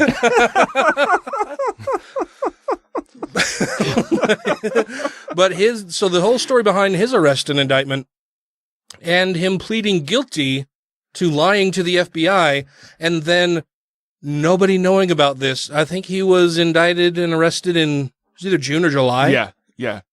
And we're only just now hearing about it. Early summer. And he has already pled guilty to lying to the FBI and has been working with the Mueller investigation while maintaining his role in the Trump administration. I think that's going to be huge. Yeah. I think the FBI planted him in there as a mole. Yeah, absolutely. Because he's pled guilty. Yep. So is he a turtle or a mole? I'm lost here. Well, he's a turtle that digs holes. He's a mole on the turtle. Yeah, that's why they don't. That's why they never suspected him, because he's in turtle form. And it's a good thing that he's under the earth, so then the sun doesn't hit the mole and make it cancerous. Mm-hmm. He's also ginger. Yeah, well, no, but anybody can get the bad moles, man. Yeah, true. Bad mole man, Hans mole man. Uh-huh. But he's going to be the key for a whole bunch of this. So we know that he's pled guilty to this for lying under oath, basically lying. Yeah, for lying to the FBI, and has remained a free man. Yeah, because he's been working with the Mueller investigation. Because he's given them so much fucking info. Ish, right? There's probably constraints on that. I bet he's gonna walk. Probably constraints on what? Well, I'm just saying. You said he's been a free man. Oh well, yeah, sure. I mean, the FBI is saying, "Hey, he's been under. Here's the thumb what of you're the going to do for too. us, and if you don't, you're in prison." Yeah, which was why he's collapsing and he's doing everything they want. So yeah, that's why I think at the end of this thing, he's going to be the only guy that's going to walk out without. So free in that sense. Yeah. Yeah, in the sense that he's coerced. Well, or he's just doing the right thing and going. Oh no, I mean I agree. It's good that he did that. I'm just quibbling over semantics. Yeah, but it's a huge deal that we didn't know anything about his indictment and guilty plea until yesterday. Yeah, because they took him in on the down low. Like I think the whole purpose was like, hey, he's a low level guy. Mm-hmm. But he's in there. And we have emails. So the company that Manafort runs had previously told the FBI that they only keep, the FBI and the Mueller investigation, that they only keep emails and any history of information or communications for 30 days. And after that, they're all just purged. So when they performed their no-knock warrant at his house, they found a treasure trove of documents and emails going back much farther than the 30 days. He was charged with 12 different counts, including money laundering, not registering conspiracy against the United States. Not registering as a foreign agent, right? As with the Ukraine. So I think that's the big one. Like that's a big one. Conspiracy against the United States is also treason. Yeah, those are two treasonous charges, and treason still comes with a death sentence in this country, Not, which isn't not for white collar politicians, I don't think. No, and most people, I don't even think since World War II, those people all have been caught for treason, none of them put to death. You know, they served life in prison, or if they were from a foreign country, they're extradited back to that country and basically executed over there. Yeah, killed there. I don't think they were killed over there because they were working for that fucking country. Like, oops, got caught. Guess, yeah. Yeah. But yeah, this is all just the tip of the iceberg. In the unsealed documents that they finally released yesterday, which were heavily redacted, but you can pick out bits of information from them that hint at who was over Papadopoulos, who he had conversations with, the meetings he was trying to line up between the Trump campaign and representatives from Russia, including Putin himself. He wanted to get Donald Trump and Putin in line and in touch with each other directly. He had been informed of the emails. He knew about the hacked emails from the DNC way before that was ever announced to anybody else, way before WikiLeaks even released the information. And he tried setting up these meetings with Manafort and Donald Trump and people from the campaign. And we have emails from Manafort saying, no, well, let's try to not involve DT as much as possible. Yeah. Presumably to give him some bit of plausible deniability, but we've got Papadopoulos trying to set up these meetings way, way before the meetings with Kushner and Manafort and the Russians at Trump Tower. So we know that Manafort went into the meetings at Trump Tower knowing full well what they were all about. He'd had this previous history before Papadopoulos had gone to these meetings. He went to Russia and tried to get people to come out there. Well, and like I say, this was way, way before the meeting at Trump Tower that Jared Kushner, who I think is probably next in line for being because indicted. He was at those meetings and was doing the Russia trips. And he fucking lied about it. He offered up 3 or 4 different stories on why he had met with Russians at Trump Tower. Yeah. Initially it was that no such meeting ever happened. Then it was that they met to discuss Russian baby adoptions. Then it was that, it was about Hillary Clinton and maybe trying to get some dirt on her. Then there's also one of them where he said, I have never met that person in my life. And there was a picture of him at Mar-a-Lago talking with him in a corner. It's like, you've never met him? Here's a photograph of you and him at Mar-a-Lago having a fucking conversation. Yeah, I imagine that Kushner is going to be next of the indicted people. If he hasn't already, I believe he's already talked to Mueller's investigative team. Maybe they've done what they did with Papadopoulos with Kushner, and Kushner is that fucking close to the president, right? Do you think... the whole thing is just so fucking bananas and awesome. I'm excited about it. Do you think Kushner would flip being that close to the president and being married to the president's daughter? Yes, he would. Because he's just like Trump. He doesn't give a fuck about anybody else but himself. If it can keep him out of prison or reduce the amount of time he's going to spend in prison, and keep him rich. He'd flip. All of them, everybody in that fucking administration would do that. They would all turn on a fucking dime if it will save their own ass. Not a single one of them has any fucking stones. No. You know who I would love to see get indicted? Donnie Jr. I want all of them indicted. I want to see Jr. get indicted before Big Donnie, because Trump would lose his fucking shit. Well, no, never mind. That might be a bad idea. He might launch a nuke at Congress. You know what I hope happens? What I hope happens is like what happened to fucking Germany after World War II. That everyone gets together and we're just like, all right, you know what? Fucking Republicans, you did George W. Bush and then you did Trump. You don't get to have a president for 30, 40 fucking years now. You've ruined it so badly. Your party's done. We cut Germany off from having a military after World War II. Or somebody did, right? You've lost the privilege. Yeah, you don't get to do this and now for however long we decide, half a century or whatever. It's like we know anyone over the age of 35 who does not have a criminal record and was born in the United States can be the president, but they shouldn't be. Yeah. They shouldn't be. New word. How is that? Is that SHOONT? They shouldn't be able to be elected. Yeah. Shouldn't. You shouldn't be able to vote for them. No, I like I said, I was so fucking excited, and this is just the very tip of the iceberg.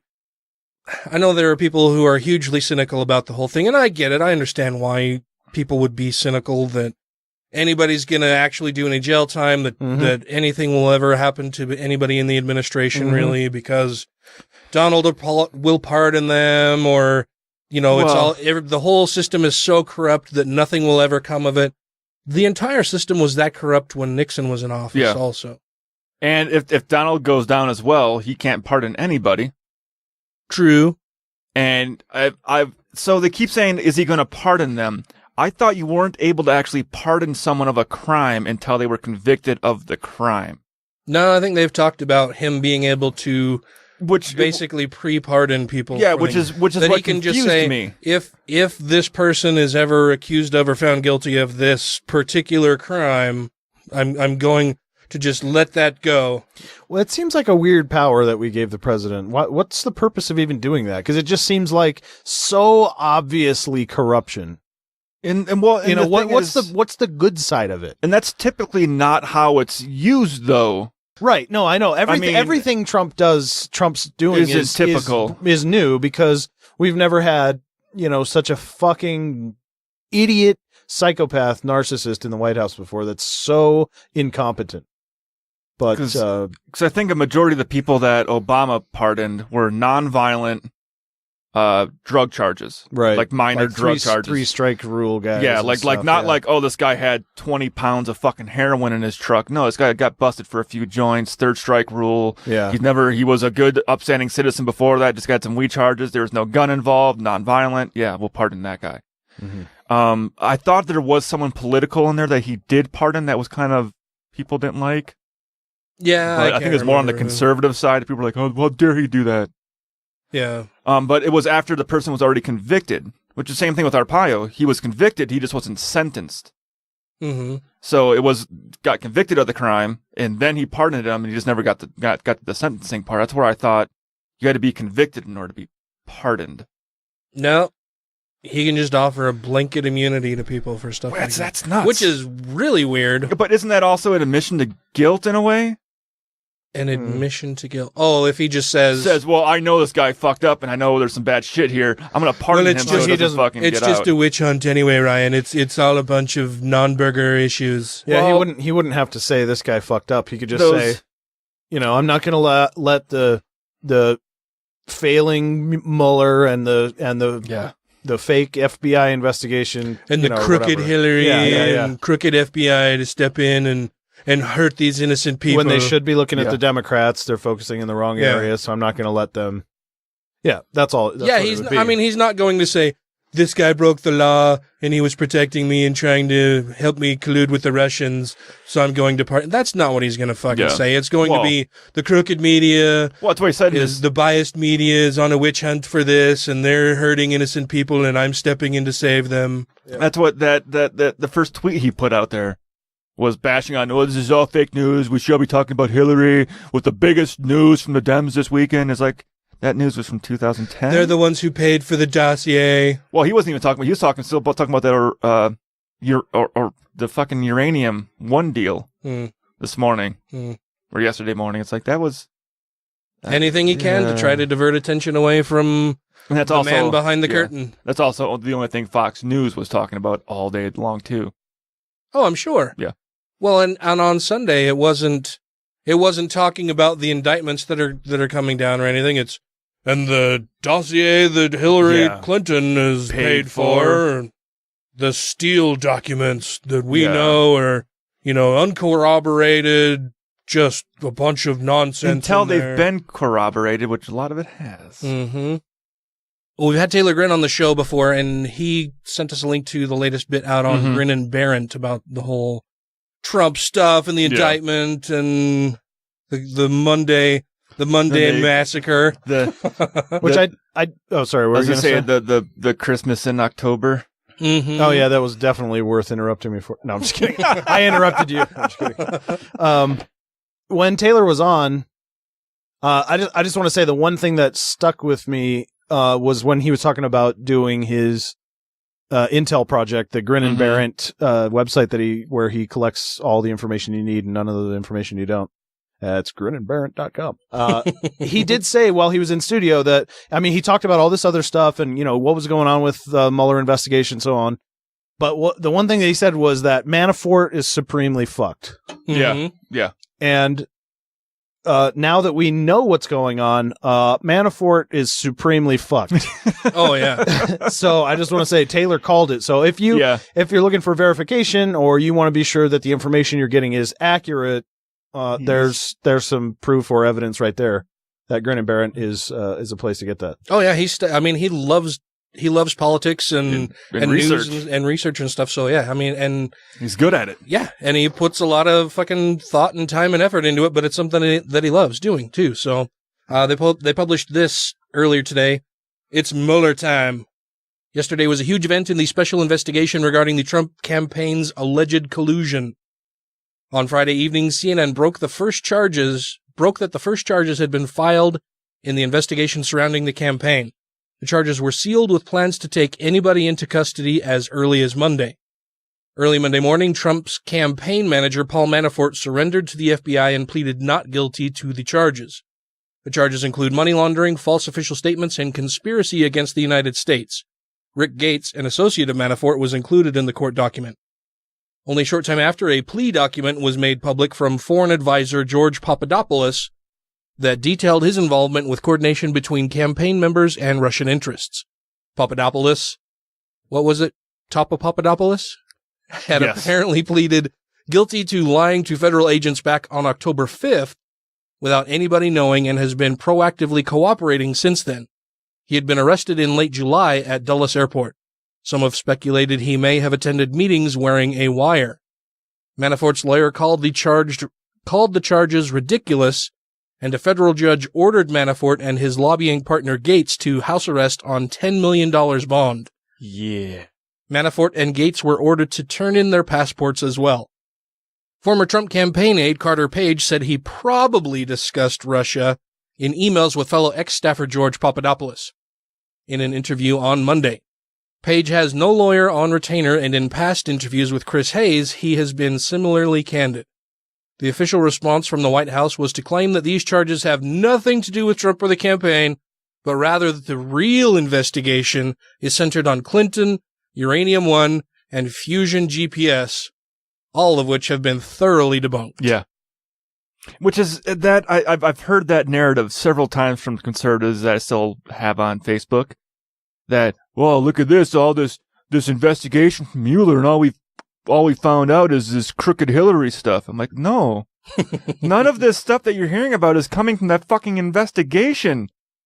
You're listening, not any of it. You're listening to the talking heads in right-wing media who are telling you what they're speculating about. Yeah, and I saw one of them even posted, 2 years of this Trump investigation, they haven't found anything, it's over. I'm like, well, they haven't been investigating Trump for 2 years. No. They've been investigating him for 6 months. Mm-hmm. Way different. Yeah. And the investigation isn't over, and this is proof that it's not even halfway through. Mueller hasn't been doing this for 6 months even, I don't think. No, special counsel didn't come in. Well, it probably was in July timeframe when they, because yeah, I don't remember exactly. But I know Mueller hasn't been doing it for a full 6 months yet. No, it would have been, I wanted to not say very around, long. I thought like around June timeframe, April-June timeframe, I thought was when the special counsel. This is like June. What the fuck is April, July June? Time? April, June time frame? Oh, that's that girl that works at the candy store. April, June. It's like that one. It's like that one time I said 10-12 or whatever. April, May, June, April, June, in that time frame. Mm-hmm. Also, was Manafort arrested? Because look at that picture. Like he wasn't really arrested. Oh, he turned himself in. They might have had him going into the courthouse in cuffs. You never know. Well, he's in cuffs there, but they're in front. Like what I'm saying is, he wasn't arrested like the rest of us peasants get. Like he didn't have 5 knees in his back and wrenching the arms back behind him so he could scratch the back of his own head and then pulling him, ripping him up by that, making him sit on it. He turned himself in. So if he would have fled. I know, and I know it's not a violent crime that he's convicted of, but I'm just saying, there's vast differences in the way different classes are treated? Well, yes. Yes and no.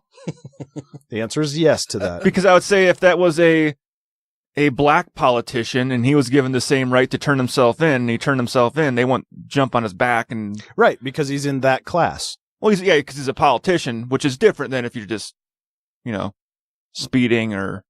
Right. In a high-speed car chase. Let's wind it back. So there's a difference in the way that classes are treated. Yeah. Yes. The answer is yes. I'm saying that, yes, but I'm also trying to take into context that there's a big delay there.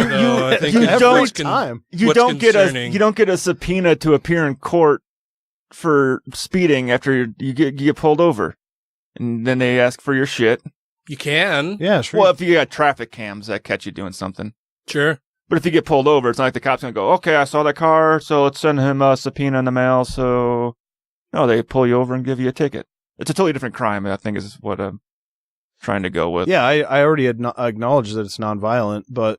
No, I'm saying as far as how the investigation went, how the arrests work, and that is completely different. It's very different, the way classes are treated. Different classes are treated by law enforcement. So do you think if he was a rich drug kingpin, they would do the same thing? Or they would raid his house? I mean, I don't know. It just seems... a big rich drug kingpin versus a low-level street. Yeah, I think there would be a difference there. Hey, this is Taylor Grin from grinandbearint.com, where we do news, analysis, and commentary, and you're listening to Godless Rebelution. And Lord Jesus, thank you for this bacon, which at times can be a little salty. Aw, that's nice. Praying for a meal. How come we never do that? Well, if you want to thank somebody, why don't you thank me? I make you dinner every night, and I actually exist. And Lord Jesus, my Lord and Savior, I want to pray for one of your lambs that's gone astray. May she one day see the folly of her blind, ignorant ways. Stop, please don't pray for me. She knows not what she says. Oh, no, she knows exactly what she says. Unlike your long-suffering wife here. I am not. Gladys, damn it, let me finish. Please spare this mouthy feminavius from boiling in the lake of eternal fire. Amen. Praise him. Let's eat. Okay, great. Yeah, two can play this game. Come here. Give me It's not hands. a game. Dear Jesus, I would like to lodge a complaint against one of your very condescending disciples. You're being so disrespectful. I am? Yes. Delilah, it's okay. I'm a minister. The Lord took my call first. She's call number 666. She's going to be on eternal hold. That's not what it sounds like. If you have questions, comments, concerns, compliments, corrections, criticisms, or concepts for content, contact the show via email at godlessrebelution@gmail.com, by text or voicemail at 330-81-REBEL, or Twitter the twatter at TGR Podcast. Thank you! A 40-foot cross has honored war dead for 90 years. Is it unlawful? Who's war dead? War dead? He's an old Greek god. A Greek god? Yeah. Okay. Yeah. I thought maybe he was He native. did my taxes. Maybe. So reads the headline in the New York Times as published on October 29th. This is talking about a cross in Bladensburg, Maryland. 5 miles from the United States Supreme Court, a 40-foot tall World War I memorial in the shape of a cross has stood for nearly a century. Now it's at the center of a battle over the separation of church and state that may end up in the court's docket. United States Court of Appeals for the Fourth Circuit declared this month that the Peace Cross, which sits on state-owned land in Maryland and has been maintained with public funds, was unconstitutional, a ruling that supporters of the monument warned could result in a cleansing of memorials on public grounds across the country. Boo-hoo! Man, what is it with fucking Republicans and their goddamn stone toys? An appeal would provide the justices an opportunity to weigh in on increasingly common disputes over religious symbols on government property. Scholars hope the case will further distill what is and is not an unconstitutional endorsement of religion. The Peace Cross, which commemorates 49 fallen soldiers from Prince George's County, looms over the knotted intersection of Maryland Route 450 and United States alternate Route 1 in this old port town of 10,000 people. When the sun rises, the cross casts a shadow toward the bank of the Anacostia River, and when it sets toward an industrial lot housing a King pawn shop and a boarded-up Kelly's muffler. Let me guess. People are already saying that even by disputing the legality of this, you are not honoring the soldiers, right? Yes. Yeah, so the So the argument is that we need to keep the cross up there because it's traditional, it's honoring the fallen soldiers, blah, blah, blah, blah, blah. Right. Military worship, and nothing can ever change anywhere ever. Right. The conservative policies. Yeah. Well, and it's an argument from tradition again that. Right. That just because, well, it's been there for a really long time, and so we should just, well, fuck, slavery was around for a long time. Should we just have left that alone? It doesn't change the fact that it was unconstitutional when it was first erected 90 fucking years ago, and it's just been breaking the law every goddamn day for the last 90 years. That is still a fact. Whether it's been there for that long or not, it still was unconstitutional when it was put there. It's been unconstitutional ever since, and it should be moved to private land. And also, they don't honor the argument from tradition when it comes to global climate change. The fact that we have not been polluting the atmosphere for most of our existence, you know, and only recently, but now, but the Republicans will say, well, but, you know what I mean? Like, they don't argue that way. They're like, no, that's fine. We'll take the more recent thing. But this time, no, we've had it for a long time, and that's what counts now. Yeah. But yeah, I think this seems to be pretty clear cut. If it's being maintained with public funds, then nope. Well, and you, Ryan, said you're not sure where you stand on this particular issue. I would like to know what the actual plaque on it actually says. Why does it matter what the plaque says? Because if it has overt religious references on it, it's a cross. I know, it's a 40 fucking foot cross. So what does it matter what the plaque says? I don't think you get that. I get that, but at the same thing, like, I could take that to go like, hey, so we should rip down every cross in Arlington National Cemetery then. No, big fucking difference. Huge fucking difference. The crosses at Arlington National Cemetery are set up there for individual soldiers according to their preference. This is a 40-foot fucking cross on public property that is paid for with public funds, representing a large section of people who may or may not have all been Christians. Right. Well, that may be true, but even Jews get fucking crosses in the fucking Arlington National Cemetery. No, they don't. Yes, they do. They just get a little Jew star in the middle of it. It's not all fucking crosses at Arlington, though, either, is it? Yeah, it is. They're all crosses. Every single one one's a cross. If you are Jewish, you get a star in the middle of your cross. Okay, well, then that's fucking wrong, too. Let's look that up. Because if you look at Arlington National Cemetery, they want to have perfectly lined white fucking crosses throughout the whole thing. That is ringing a bell, but... If you're Jewish, you have a fucking star, a Star of David, on your tombstone. They're not crosses. They're just white headstones, white blocks. That's what I was thinking, yeah. Because the one I'm thinking of that had it, it's one of the war memorials. I thought it was Arlington that had the...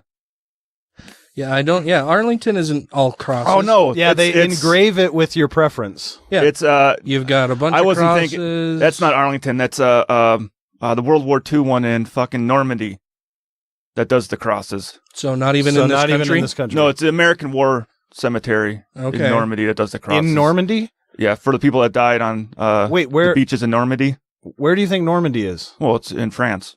Okay.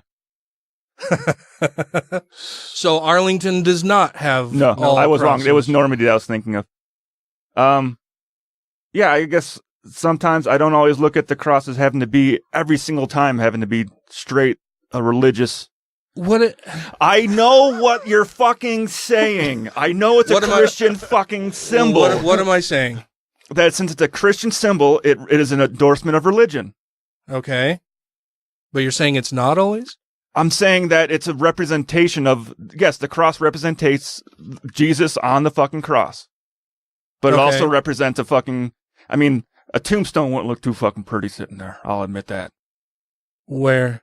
Oh, instead of the 40-foot cross? Instead of a 40-foot cross, but a 40-foot tombstone. An obelisk would be a much better... Yeah, I agree. An obelisk would look way better, and that's what we usually do for the Tomb of the Unknown Soldier, is usually a giant obelisk. Yeah. Yes, I agree. An obelisk would be a much better representation it's not going to cause any issues. Yeah. So I'm still confused, though, what you mean by a cross isn't always a cross. I think it just isn't always represents religious. a tomb. Maybe in this case it means, T for tomb. Well, I'm not going T for tomb, but I mean... Now, the reason why I said I would like to know what's inscribed on it, because if it did have an overt religious inscription on it, like statues that had overt racist fucking shit It's inscribed on already it. overtly religious. That's the thing. It would be like looking at a swastika and saying, well, I want to see what's inscribed on that, because if it's overtly racist, then I'll talk about it. Well, it's fucking racist. It is, unless it's a Buddhist one. Well, yeah, but I mean, but if somebody is espousing Nazi or fascist rhetoric and wearing a swastika, it's a Nazi saying Sieg Heil, you wouldn't want to say, what exactly do you mean by this? Well, no, swastika, that's entirely obvious. That's why I said, what does the inscription on the thing say? If it says, by the power of fucking Jesus fucking Christ on it, or just this is to commemorate the 49 dead soldiers from our town. And that would make a difference to you? I think on so. Whether or not we continue to pay with public money to maintain it, and like, what if the plaque says, disregard the fact that this is shaped like a giant cross. It's not at all meant as an endorsement of one particular religious viewpoint. We just happen to use the one that is practiced predominantly here in the United States for no apparent reason whatsoever to honor the dead soldiers that this thing is standing 40 feet high for. And then below that it says, brought to you today by the letter T for tomb. Yes. Well, but seriously, like, what difference would it matter what was said on the plaque when the plaque is mounted on a 40-foot fucking cross? Maybe because they're all Freemasons. Maybe they all were Christians. There was a Freemason symbol in the middle of the cross. Okay. That's... I'm playing devil's advocate here on this one for that part. But... Okay. I know we don't like going for, it's been there forever, so don't get rid of it. But... You like that argument in this case? No, I don't like that argument. Okay, I'm trying to figure out what your position is. I don't see this one as being as bad as a lot of the other fucking crosses that are up. When someone just has a giant fucking white cross sitting there with no other things around it, and it's where the churches goes to pray on public land. Yeah, those ones I got a huge fucking issue with. So what's the difference with this one? That it's supposed to be a war memorial for soldiers from World War I. Mm-hmm. That's my issue with it. Okay.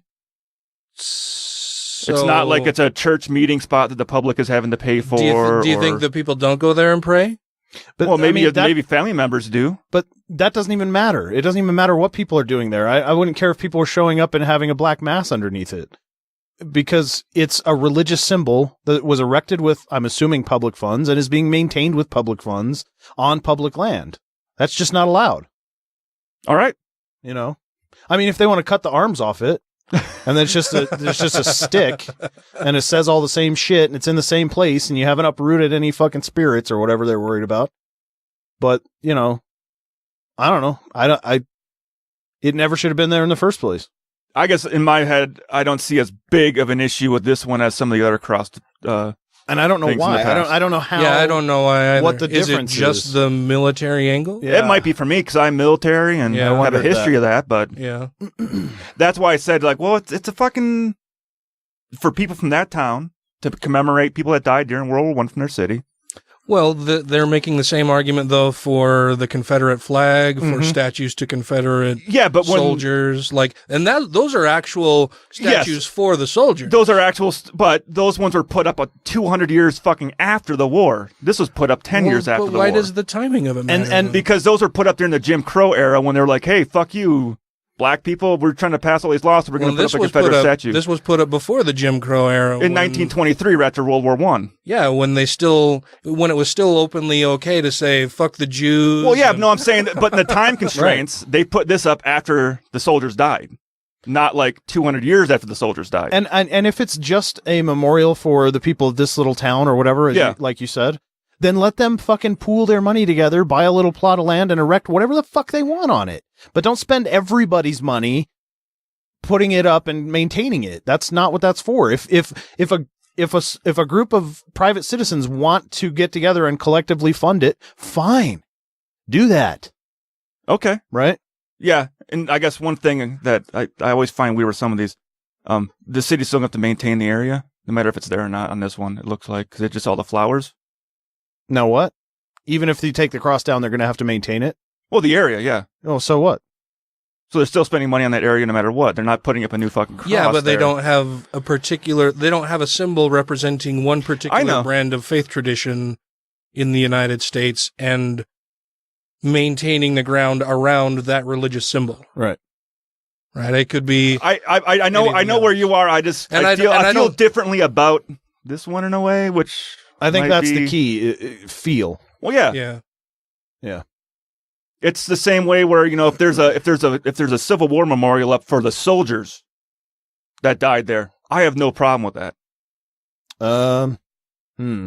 Commemorating the soldiers that died and tombs for them and making a monument for the soldiers that fought. Even if it's Robert E. Lee and... Robert E. Lee is a single soldier. I said soldiers. Like, hey, this is the 5th Battalion of Louisville and has every name of every soldier that was killed in that battle in that area. For the Confederacy? Yeah.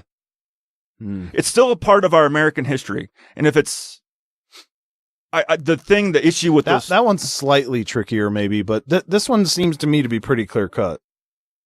Yeah, well, and I think it's interesting that you're going with these preconceived notions of and defenses of it as if they are true without even knowing, right? So you're saying, well, maybe they were all Christians, maybe that, maybe the plaque says this. So I didn't say maybe. I said if it said me. Okay.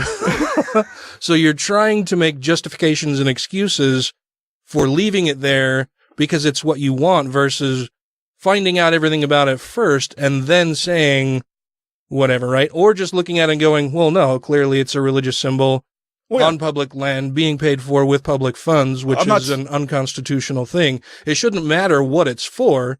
Oh, I'm 100%. I would love to see the cross gone. Yeah. But don't take away the memorial for the soldiers. No, I'm not saying that either. Make a memorial for them, but not a cross. Yeah, I don't care if it's a cross or what it is, but it's the memorial. Well, and I don't think anybody's arguing that you have to take a memorial away. You can move this memorial to somewhere that's not on public land, or you can put up another memorial on public land that doesn't have a religious symbol as the monument itself. I feel like you just shifted your position though, because before you were saying that this cross doesn't bother you for some reason. And now you're saying it doesn't have to be a cross, just don't get rid of the memorial. That's a different thing. Well, yeah, it's that's why I was fighting for at the beginning, because it's the memorial. That's why I said, like, some places just have a giant fucking white cross. Yeah, get rid of it. It's not fucking honoring anything. It's obviously a fucking cross for the religion. Yeah, I'm the only one here that's saying fuck the memorial. Yeah. And I'm saying just leave the memorial. And I'm saying it's fine to have a memorial, but don't have it be a fucking cross. So we're all three saying different things. My position is the memorial's fine, just not a. They don't have to use religious iconography for it. Yeah, they can use nothing that's. There's a word that I can't think of that would work perfectly right there. Sectarian. Yes. Yeah. And that's why it's like with the Civil War ones. If you just have a memorial like with a plaque with the names on it, I'm fine with that. Building a giant fucking statue of Robert E. Lee, who was an obvious fucking dickbag just for himself, and it has fucking racist, fucking white supremacist shit printed right on the fucking plaque. Mm-hmm. Yeah, that's a big fucking difference. And that's why when I pointed someone out that was arguing with that, and I said, look at what the fucking plaque on Robert E. Lee's fucking statue says. It says, fighting for white supremacy, right on the fucking plaque. Yeah, and they never did get it. I'm like, that's why it's fucking racist. Mm-hmm. It's not that they're trying to get rid of history. I'm like, yeah, that's why I have if there's soldiers that died there, that's why, they still have soldiers for fucking Nazi soldiers. For Nazi. Cemeteries for Nazi soldiers and stuff in a place where their dead are buried and stuff. And there's just definitely probably plaques with certain people that fought. I mean, definitely not fucking Hitler or fucking those people, but there's probably certain people that have, just remember. Hey, this is where my family fought. Yeah, it was on the wrong side, but keep our history. Yeah. But they also in Germany have the names of all the Jews that lived in those homes that were taken out during World War II in the street. So you can say, hey, this couple and their child lived in this house and they were killed in this camp. I'm not as quick to be so sentimental about fucking assholes who are fighting to keep their fucking slaves. Fuck them. I don't care. Mm-hmm. I don't fucking care. I don't care if it's our family heritage and well, fuck you. You were treating people as farm equipment and you were willing to fucking die for that. Fuck you. You don't get a memorial in the country that you fought against. You're a fucking treasonous traitor and a racist asshole. Here. Yes, I concur, sir. That wraps it up for us tonight for the regular portion of the show. Before we go, I want to make sure that we thank our Patreon supporters. I was kind of pointing at Ryan while I did that, and I was not meaning that toward you. Our Patreon subscribers are Camille Borowski, Numania, Alan Firth, Gaytheist, Larry Wilson, Marius Kotbutrowski.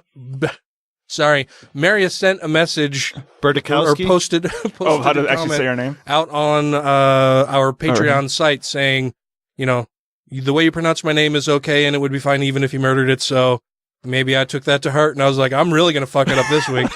Marius Kotbutrowski, Dr. Dan, Matt's boss from the 2SC podcast to whom we pledge loyalty, Janet Uter, Let Them Eat Kafefe, Stephen Andrus, Christy Kalbach, Utah Outcasts, Tim Jacobson, Matt Tuller, who will be receiving something from me as soon as I can go and drop it off at the post office, Rob Otto, or I guess as soon as I drop it off at the post office and then they take it and deliver it to where he is living. Yeah. Megan Kennedy, Andrew Vodopich, Brandy Hamrick, Jeremy Goodson, Angelica Pearson, Wes Aaron, Purple Dragon, and Taylor Grin. Thank you all very much. Super much. Thanks very much to all of you. Happiness, yes. Yes, indeed. I like it very much. And if you cannot afford to be a Patreon supporter, please do not do it. Only do it if you can do it and really love the show and want to show us some love and support. Yes. If you can't afford to pay it, then please share the show with your friends. Share links to the show and comments and talk about it and all that kind of stuff with other people who may be interested as well. That helps support it very much. We're going to break off into the Patreon portion of the show now. I think we're going to be talking about Bryan Fischer. Some dick bags. Some Bryan Fischer and some Duck Dynasty. I'm going to shoot myself like a duck. And so, until next week, dear listeners, crucify those World War I veterans. No, don't do that. Oh, jeez. No, don't do that. Don't do that. Crucify that like button. Leave a review to achieve nirvana. And indict the show 5 times a day toward Mueller. Fucking pulled that pin on that LOLs grenade. You just made me really loud. No, I got the PC turned up. What the fuck's going on here? You made me much louder. That's why when I turn the PC. Don't do that. I can't believe you just said that. Right after what I was just reading? That sounded terrible. I knew you were going to do that. Man, I would never even dream of saying something like that. It took me totally by surprise.